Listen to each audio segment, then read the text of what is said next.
here at Caven Point for the Saquon Barkley Youth Football Clinic. As you see behind us, this field is filled to the brim with kids from all over New Jersey here to have a great time, exercise, and see that achievement and professionalism is possible with athletics, with teamwork.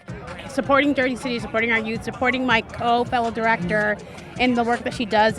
Yes, I'm the finance director, but behind the scenes, it's me supporting all the efforts that many of our great directors put together. AMP stands for Athletes Making Progress Together, and our mission is to bridge the gap between professional athletes in the community. So similar to what we're doing today with the athletes coming and helping out with the camp, we have Saquon Barkley, and then we also have other Giants players here to support. It's amazing just giving back to the kids here. I'm from the area. I played football in this area.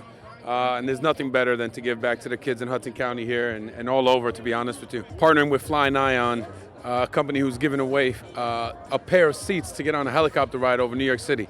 So we just had a dance off earlier, and one of our young campers just won a pair of seats to get on that helicopter over the city.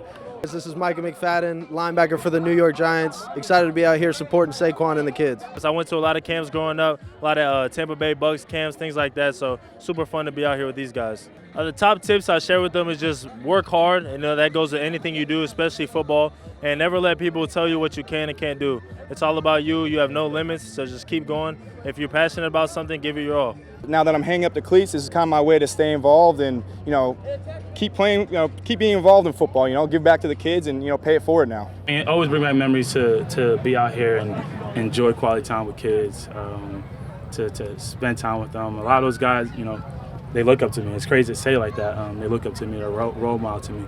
One kid came up. What he said, Taylor, in Spanish? Oh, he said, "Te quiero." He said, "Te quiero." I don't know how to say it. But it's fun. It's fun to be out there and enjoy quality time with those kids. And I want to say thank you for everyone who put it together.